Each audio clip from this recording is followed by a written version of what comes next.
Today we'll be discussing the evolution of climate justice. This is a panel curated by Island Innovation and moderated by Stacey.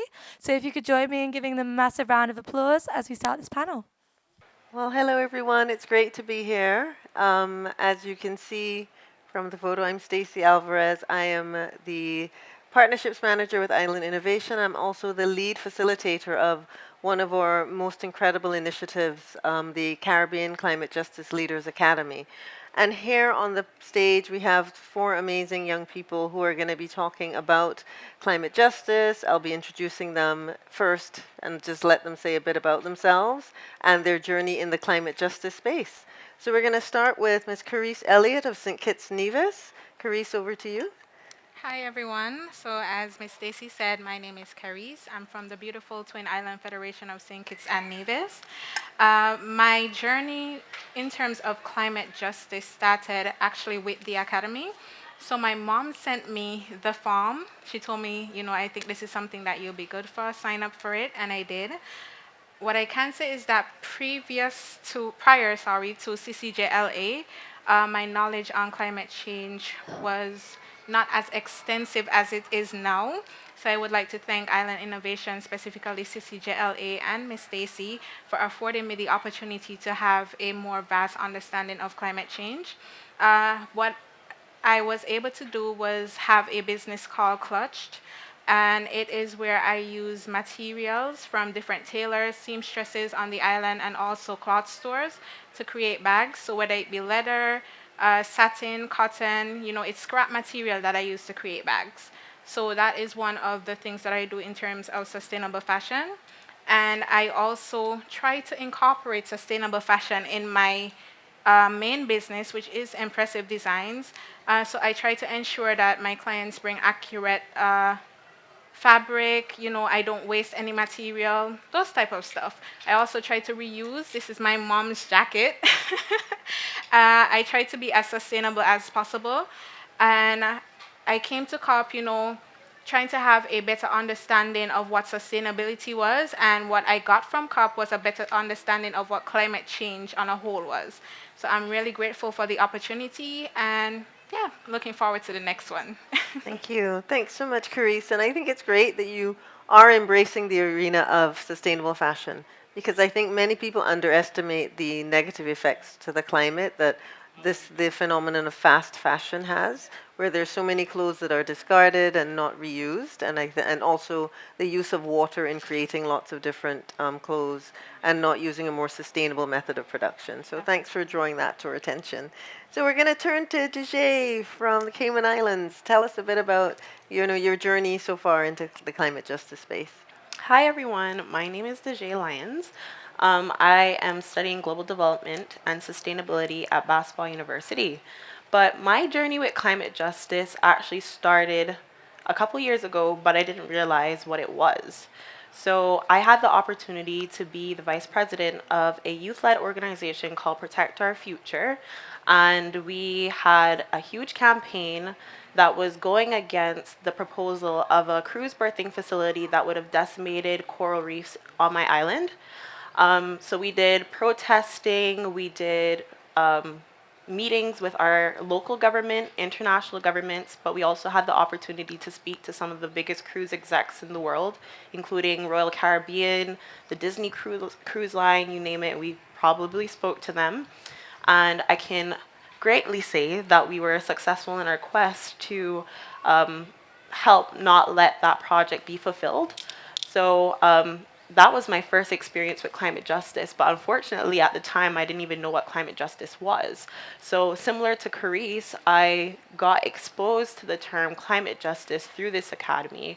And as Kerese said, all of us, not to speak for all of us, but it's been such an amazing opportunity for all of us delegates, as well as the people who took the academy, which was 39 of us from all over the Caribbean. So it's been a great experience, and I'm so excited to continue with the rest of the panel and hear from the rest of the ladies.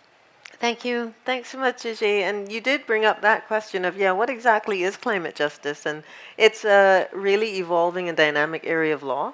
And we know that justice has to do with restitution. It has to do with making things that are wrong, make them right again. And with climate justice, the focus is on a more restorative form of justice, that we have to look at those impacted by the climate crisis, particularly those in marginalized communities that are impacted adversely and impact in a way that is disproportionate to the way they've contributed to climate change. We have to look at creating a world and an ethos where this can be made right again.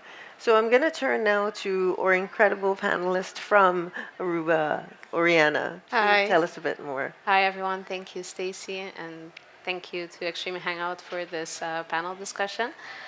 I'm from Aruba. I am a policy advisor at the Department of Nature and Environment, and I have a degree in ecology, marine resources management, and aquaculture. I've worked in alternative livelihoods in Madagascar, and I've also worked in fisheries in Alaska and Bonaire. So I've been around the world with regards to nature conservation and the use of natural resources. So my journey pretty much started with environmental justice. I was always interested in environmental justice cases, and there was a calling for climate justice as well. But as my previous panelists had said, I also did not have much information on what exactly is climate justice.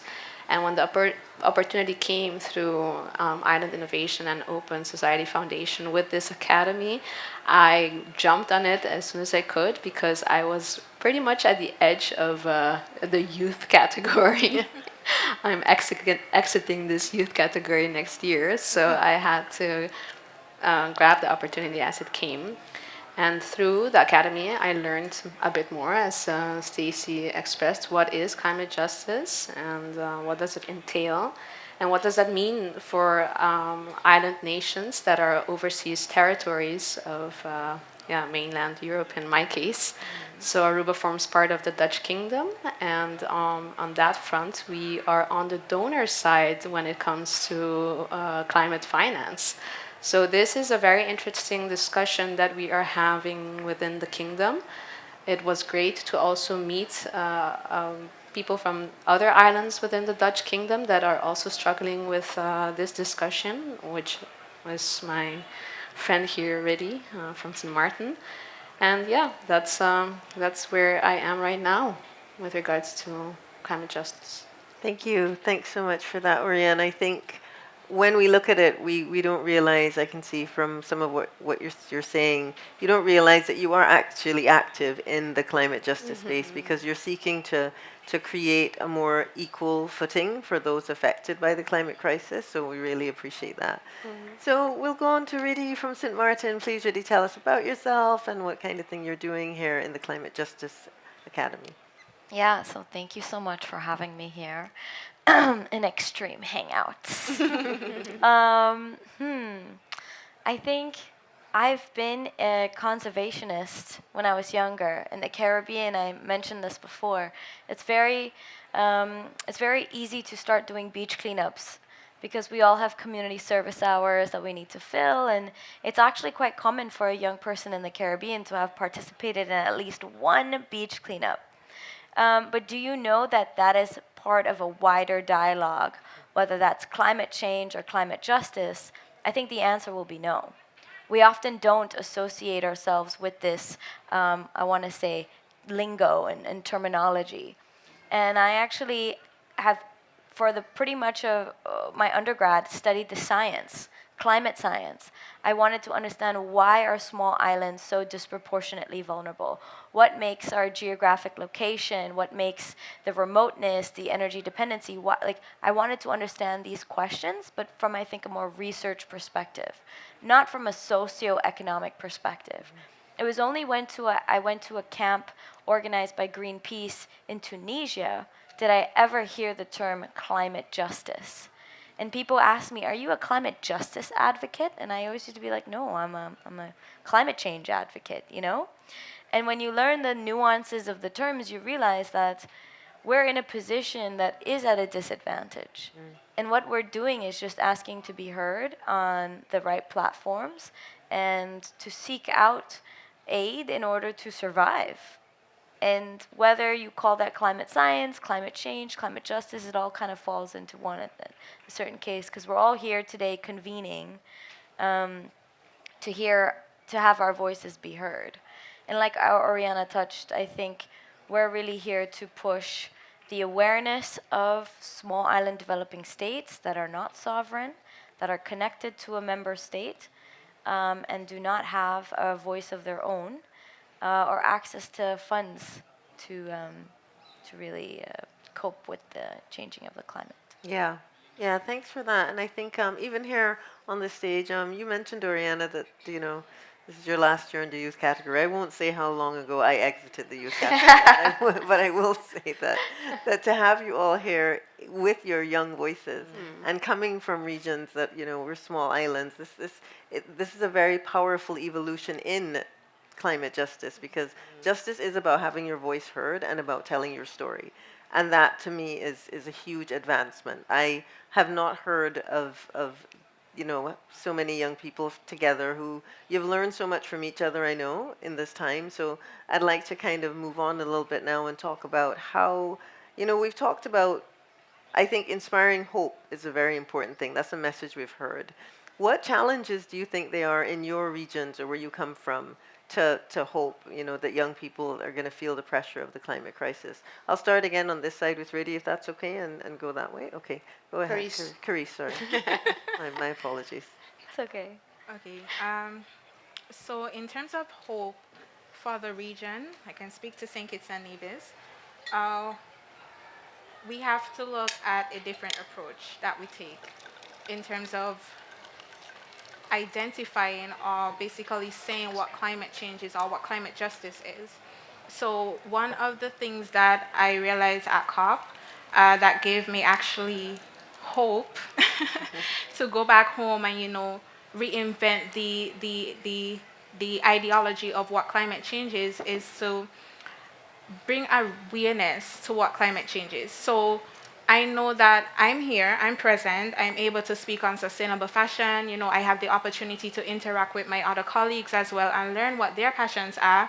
But there are persons back home who don't have that opportunity. There are persons back home who don't have that understanding of what climate change is, and knowing that, it's not just, cleaning the beaches or reducing and reusing and recycling. It's more than that. So in terms of hope, I would like to tell them that they can take a different approach. It doesn't just have to be, cleaning the beaches. It can be something that they do. So, possibly going to the stores that have recyclable bags that allows them to do recyclable takeout. Just doing something simple. Since I've been at COP, I've heard persons talk about what they can do for the future. Renewable energy, biodiversity. But in terms of what we can do now, I don't think that the discussion is as vast as I would like it to be. So I would like to speak on the now and speak on how the average person can assist in the climate justice, the climate fight, and just be better. So that is my goal for when I return home, to create awareness, have education. I would also like to call on my colleagues to assist as well. I know we're far, but I don't think this will be the end of us. I think that we would stay connected. I have started speaking to persons back home to, ensure that this kicks off for 2024 and ensure that there is awareness as to climate change, but also allowing them to know that, you don't have to stay in St. Kitts and Nevis. You can venture out as well and also be at COP next year if you so desire. So, yes. Thank you. Thanks so much, Kerese. And from what I understand from what you're saying, I can see that there is this idea of feeling overwhelmed, as if you can't really do anything because you're just one person. And I think that's one of the biggest misconceptions, right? Each simple act will help, particularly when we consider the collective impact of whatever you do. So I think that's really important to bear in mind. And of course, raising awareness, that's a challenge. I think that there isn't enough access to really pertinent information. So I'd like to move on to Dejea. Can you tell us a little bit, again, what do you perceive as some challenges to inspiring hope back home? I think for the Cayman Islands, we're in a really unique situation at the moment because we have one law that's already implemented and one law that's on the way. So the first one that's implemented is the National Energy Policy, which was established in 2017, which has very ambitious goals in terms of how the Cayman Islands will be 100% renewable one day. The second one is the climate change policy that is currently on its way to being accepted in cabinet and parliament and then implemented, which we'll probably see at the beginning of next year.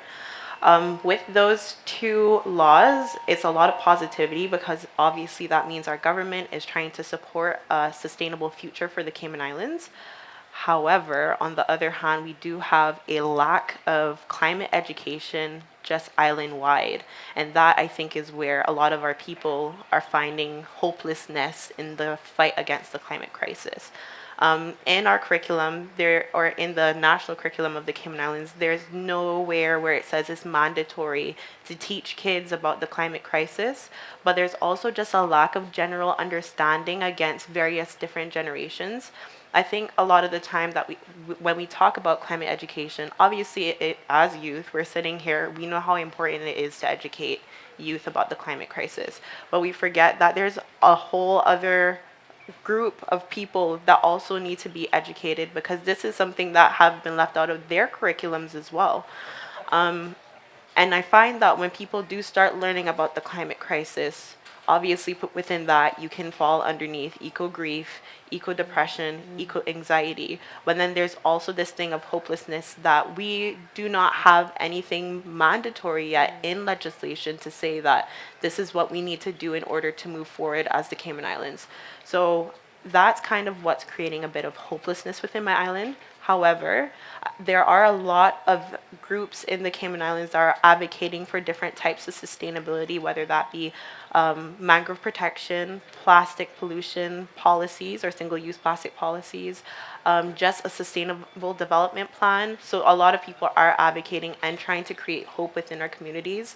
So you always have this bit of juxtaposition. It's like you feel hope and then you feel hopeless, but then you're hopeful and then you fall into an eco-depression. So it's kind of hard, but hopefully within time it'll become more hopeful than hopeless. So yeah. Thank you. Thanks so much. I think we tend to forget that the climate crisis has physical as well as mental and psychological effects. And of course, because these psychological and mental effects are not as visible, we tend to forget also that they can also be long-term and cause a great deal of discomfort amongst our young people. So I really thank you for drawing that to our attention. So Oriana, over to you. What would you say is a kind of a challenge in Aruba? Identity. That's one of the challenges because through having a complicated historical past that is related to colonization, we were, as a people, stripped of our identity. So what happens is then that generally that means that we have a tendency of wanting to copy what other countries do because it's already proven, like whether it be technologies or other actions of adaptation or mitigation with regards to climate change. And that is a major drawback because then we are following a perception of development that is socially accepted and socioeconomically accepted that might not work for an island that is affected by sea level temperature rise, which is affecting like the basis of our economy, which is sand and sea.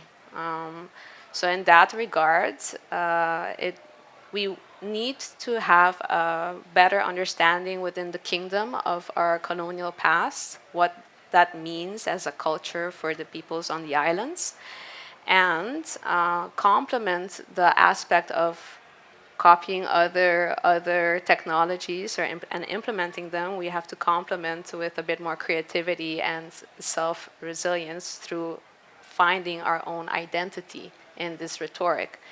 And a great example of what happens due to this loss of identity is that youth are stimulated to study abroad and stay abroad. because that's where the opportunity lies, right? You get your degree in a Western country abroad, and then you can pay off your debt by working in those countries. You have better opportunities there. Yet, because of the lack of activities, businesses that are meant to sustain social life and just feed the needs of the people, the local population, there is a ton of opportunity on the islands to just develop creatively. So in that sense, my message of hope is come back to the islands when you get your degree and try to find where you can contribute to our societies. So the way I do that is that apart from working for the government as a policy advisor, I also have a small syntropic agroforestry project. So I combine forestry development in a semi-arid climate with food production and food security. So I do that also with my community. We started a movement about a year ago, and we've been working in urban gardens by implementing these systems in people's gardens. And that's an indirect way of making cities greener. And that is offering many co-benefits like hotspots of biodiversity, urban cooling, carbon sequestration, soil quality enhancement, water retention capacity enhancement of soils. It's like there are many benefits that come with that. And in my project, I'm looking mainly for partners that can help me with research so that I can also prove that these co-benefits are existing. So yeah, that's a way that we can have hope in our communities. Yeah, that's great. And I love that you pointed to two very pertinent topics. One is the idea that we seek to copy a model of development that's not relevant or beneficial to us as islands. And we see that, I know in Barbados where I live, we see that in the concept of there's a certain structure, type of house called a chattel house. And it's unique in that it first came into being when slaves were emancipated. They didn't own the land that they lived on, so they had a house that could move like it was a piece of property. And these houses are actually really incredibly designed with passive cooling systems so that wind can pass through and keep them cool, and their roofs are actually more resilient and more resistant to hurricanes and strong winds.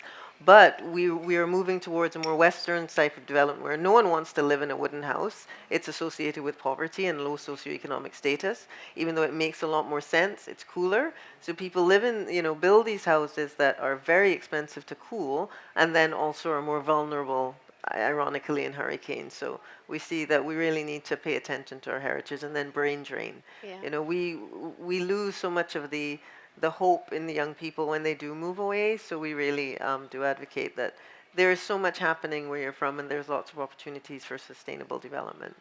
Okay, so Riddhi, we'd love to hear from you in terms of, what's happening back home. It's hard to follow because Oriana was so elegant, and so were my counterparts on this panel. Maybe I'll sit in the beginning next time. Being the end panelist is tough. I'm so lucky and so grateful to be part of this cohort, to learn from each and every one of you. I think one of my call to actions really is building this regional cooperation, specifically amongst youth. One of the questions I tend to ask myself a lot is, why has the Pacific climate movement been so successful? Why have they been able to mobilize a regional voice? Why have they been able to bring all sectors of the economy, of people, indigenous and professionals and youth, all at the seat at the table, at the heart of it, to really share their message with the world that they are affected so deeply by a changing climate? And my hope and dream is for the Caribbean region to do that. We are so rich, we are so deeply entrenched in very similar histories, while it may be different colonial pasts. We share so many similarities of culture, of grit, of resilience, and more than anything, what we do share is the same effects. rising sea levels, ocean acidification, hurricanes, flooding, lack of critical infrastructure to cope with these more intense, more frequent climate shocks and disturbances. We are single pillar economies that are incredibly reliant on tourism. We've all developed on this previous paradigm of massive urbanization, mass tourism, and we all really need to work together to have that forward vision for our region, not just for ourselves because we are in the climate crisis today, but for the generations to come after us. So my message of hope really is for a defragmented Caribbean region to come together, to have one collective voice, despite our geopolitical boundaries, despite our pasts of sovereignty versus non-sovereign entities. And like we all mentioned, specifically, coming back home, one of the biggest barriers for young people is this disenfranchised feeling of not having space, not having the jobs, being too overqualified. I think we've all heard that. And we need government, we need political will. We really need political will paired with vision. And I think that is my message of hope, that political will doesn't always need to come from politicians. Youth and people in the space like yourself really have the power here to guide the conversation and to be heard. So that's my hope. This cohort is my hope. Oh, thank you. Well, I mean, it couldn't get much more eloquent than that. That was really fantastic, Riddhi. Thank you. And I love that you do point to things that are very relevant. When you talk about things like, this focus on that single pillar economy, which is tourism, and that sometimes that is as a result of our colonial past. I know the islands I'm from, there has been kind of a wiping out of indigenous forms of agriculture and an emphasis on monoculture, and for us it's in the form of sugarcane, which leads to a lack of biodiversity, and it leads to this weakening of infrastructure in terms of agriculture and food security. I mean, in Barbados they import it's approximately 90% of the food, so we're extremely dependent on external sources of food, and that's something that just we have to change. And even investing in agriculture, that's a form of climate justice, because you mentioned again, Oriana, you mentioned carbon sequestration, and having a more diversified agriculture lends to better soil and then increases food security. So it's a positive cycle. Yeah. So what I will do then, Riddhi, I'll ask you first since you're over there, and we'll write this in justice. We'll ask you first. So what do you consider then the next stage? What's next for you in your quest for climate justice? Oh, I'm so excited. I think COP has both energized me and taken the life out of me at the same time. One of the things that I think I'm really trying to do is not just build regional dialogue amongst youth in the Caribbean, but also strengthen the regional dialogue amongst, the Dutch kingdom, not just the islands within the kingdom in the Caribbean, but also youth who are in European member states. I think that co-facilitation of, let's say, UK youth and the UK overseas countries and territories, and the Dutch youth with, bridging those identities and having that open dialogue. I'm really excited to build that bridge. And another thing that I'm really excited about is to take this message home. And one of the things we talked about is how privileged we are to be here.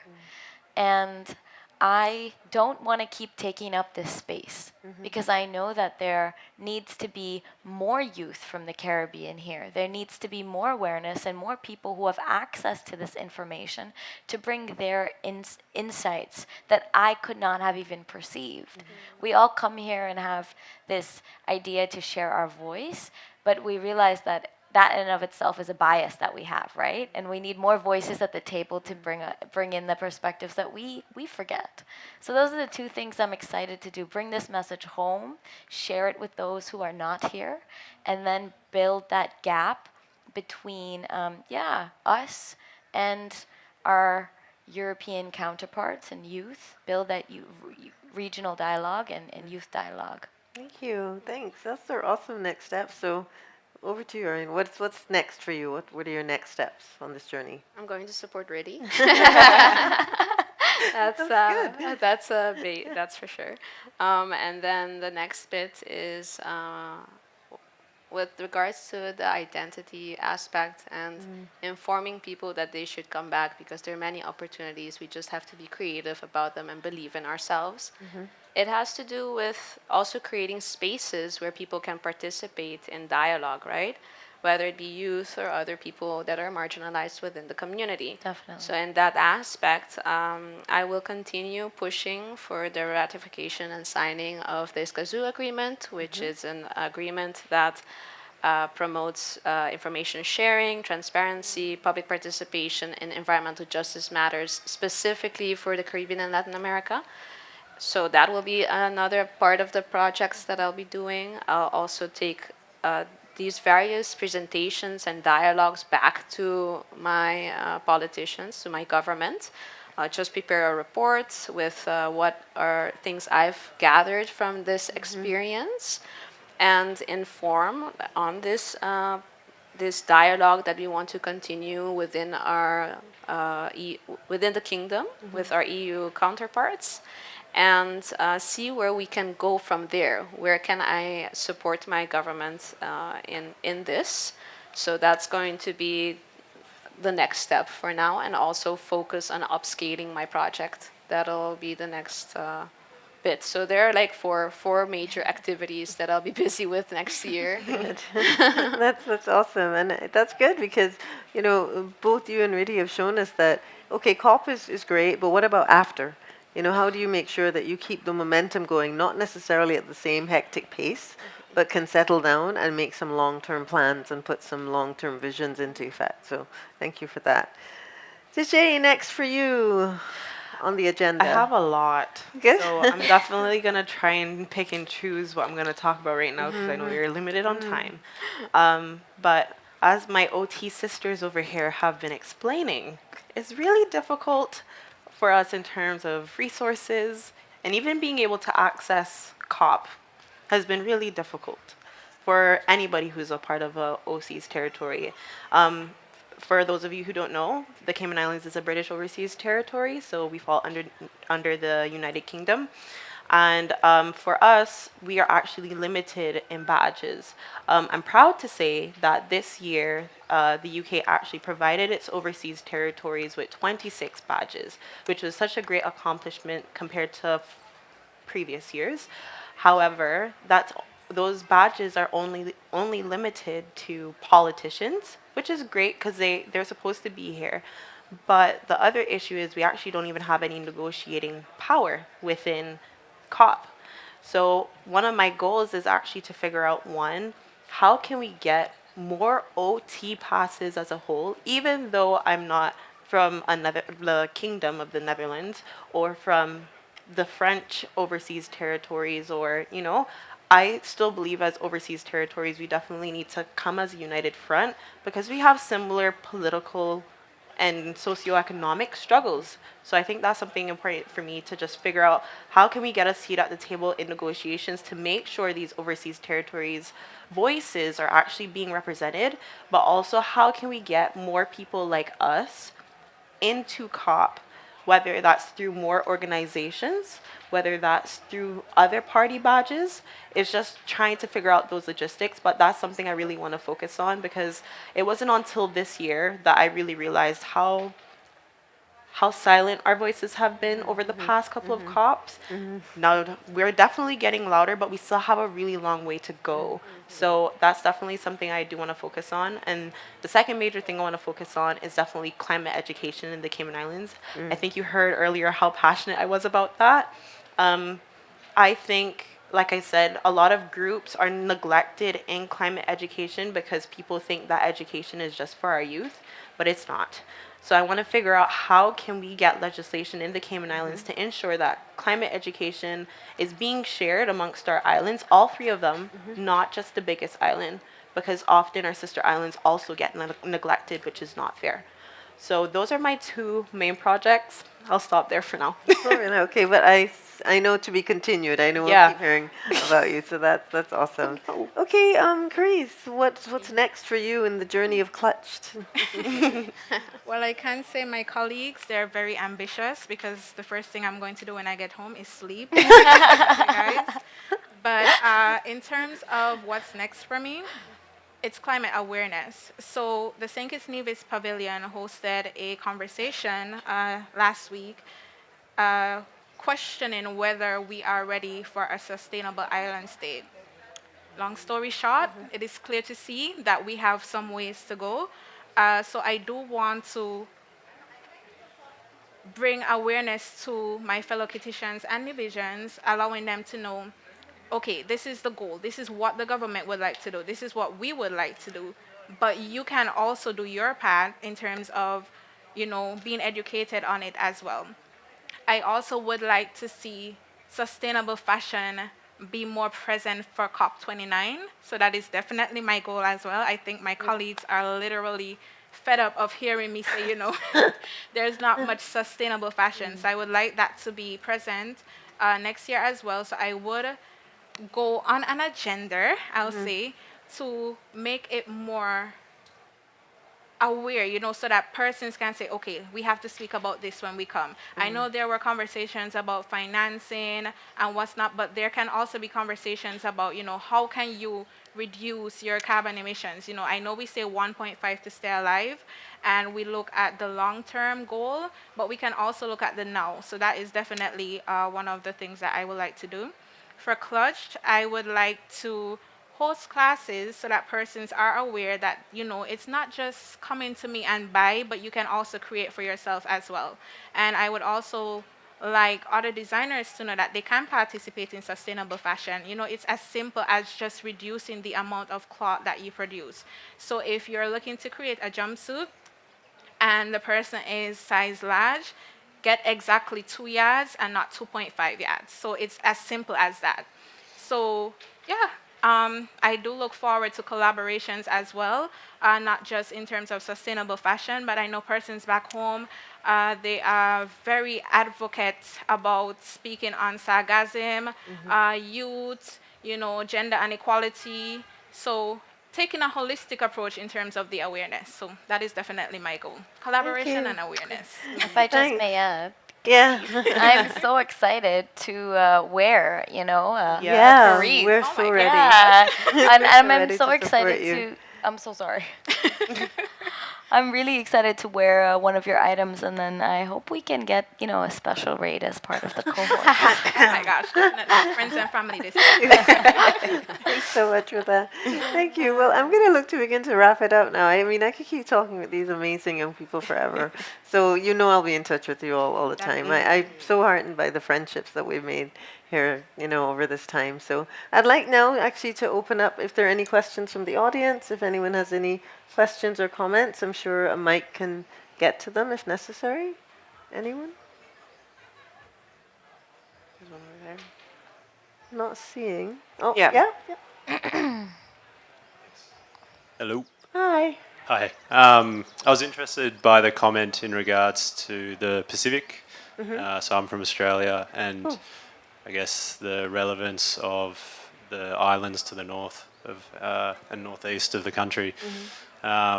It's pretty important and impactful, but then a lot of the policy is driven towards the mainland and minerals as a major part of our economy, which does go a little bit counter to the efforts to improve things for the islands. So I think in your own backyard you look at things being not so good. So I was interested by that comment and maybe some perspectives as to why you view the Pacific as having achieved something that you say you haven't yet. Because, as I say, you kind of look at your own setting and you don't think things are doing that well. So it's interesting to hear outside perspective. Hey, Riddhi, would you like to speak a bit more? Yeah. So last night I actually went to the Moana Pacific Pavilion along with Oriana, and we were invited to attend this. I think it's like a wala. I don't know actually the correct term, but it was a series of performances by youth from different islands, from Tonga, the Kingdom of Tonga, the last kingdom in the Pacific, by youth from Tuvalu, Vanuatu, Samoa. And while there were several different sovereign entities in the Pacific, they all celebrated one another, encouraged each other in one space. And that was almost a trickle-down effect in how they chose to represent themselves in solidarity at the global and international platform, right? To bring so many youth to pay for those tickets from so far away in order to make a point, to show solidarity, almost felt very inspiring. And I think quite often, if it weren't for island innovation, a lot of us young people from the Caribbean wouldn't find ourselves in one cohort from different parts of the Caribbean region. And there are certain instances where we really do relish and celebrate each other, like Carnival is one aspect where you really see Caribbean people coming together and celebrating each other in this spirit. But that spirit sometimes, for me, in my experience, hasn't really trickled down to regional policies. So when we look at attacking the climate crisis and looking at the similarities we face, like energy dependency, food insecurity, water scarcity, I wonder what strength we might have if we were regionally to collaborate on a offshore wind energy project, to combine our resources to mitigate those risks together. There are several opportunities within the region that, because of our geopolitical, our geopolitical and sovereign versus non-sovereign territories, we often don't see that dialogue happening. And honestly, in the Pacific, that is also the case. There are French territories that are not as included in the Pacific Voice, like New Caledonia, Wallis and Futuna, and even French Polynesia, because they're associated with France. They're like, oh, you're European, so, go to your member state. And I think in some cases we feel the same way. I'd love for other people to chime in. Yeah. I can. I actually had a group of Caymanians, and myself included, had a conversation with people from Tuvalu a couple days ago. And first of all, the conversation was amazing, and I ended up learning a lot from them. But during the conversation, it was almost like a cultural exchange and historical exchange of what our islands have been going through. And it was even then in explaining what's been going on in Cayman and the Caribbean that they even felt like there's been a lot more solidarity amongst each other. And that's what they verbalized to me, So, I mean, even if the solidarity isn't happening in policies, maybe it's more so solidarity in the identity, solidarity in the actions, solidarity amongst the people, because maybe sometimes solidarity amongst governments is going to be a little bit different. Every country is going to have its own priorities because they're sovereign, in this case that we're talking about. But for them, in that moment, when we were speaking to them about what we were experiencing in the Cayman Islands and the Caribbean region as a whole, they felt even more grateful for what was going on in the Pacific, because they did feel very united amongst each other. So for me, I know that because that's what I've been told from them, but that's also a perspective from people from Tuvalu. So, I guess it just depends on how you look at it. But I see your point, and I see Riddhi's point, but that's also what I've heard, and even just being here, that's what I've seen. The fact that they have a Pacific pavilion. Oh, that in itself should show you the strength within that region. The Caribbean countries here all have different pavilions. Bahamas has one, Barbados has one, like Trinidad and Tobago has one. Yeah, CARICOM has Right. Yeah, very, So very segregated. it's all separate versus this one Pacific pavilion. And it was so powerful to sit in there this morning and see actually a collaboration between the Pacific and the Caribbean, and having Pacific Islanders tell the Caribbean Islanders that we will figure out a way to collaborate and figure out a way to help you guys create these connections. So, yeah, I think that answers the question. Yeah, yeah, there is. And then also, from a jurisprudential and legal point of view, we did have the Pacific Island Students Fighting for Climate Change. That was an organization that came together and successfully brought a case for the International Court of Justice for them to formulate an advisory opinion about the link between the environment and human rights. So to link the kind of quality of life and the human rights of Pacific Islanders to climate change. And that was that was quite a groundbreaking legal case, and that was brought by a collaboration between different Pacific Islands. So it was really huge. So that's why we're saying we want to get to that level of collaboration. So there's a lot happening, and Kerese is going to add to that. Yeah. But it has a lot to do with identity as well. So, you can always, from a fashion perspective, you can always identify them by the bright colors that they wear, or the type of shirt, or their skirts. And it's a case where for the Caribbean, we don't have that. But we also have an internal discourse in terms of identity. So she's Caymanian, I'm Nibijan, but I'm from an island called St. Kitts and Nevis. And if you call me a Kittitian, I'll be offended. So it has a lot to do with the internal identity as well. Yeah, that's a good point. Okay, any other questions, comments from anyone? Okay, at this point, I will look to wrap up what I think is an incredible session. I don't want to leave the Extreme Hangouts. I want to stay for a while. It's really nice in here.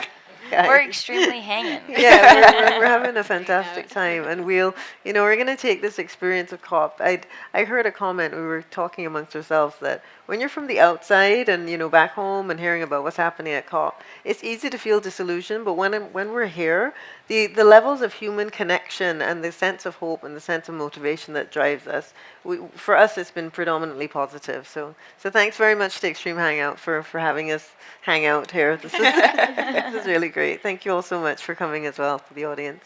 Thanks to our panelists. Thank you.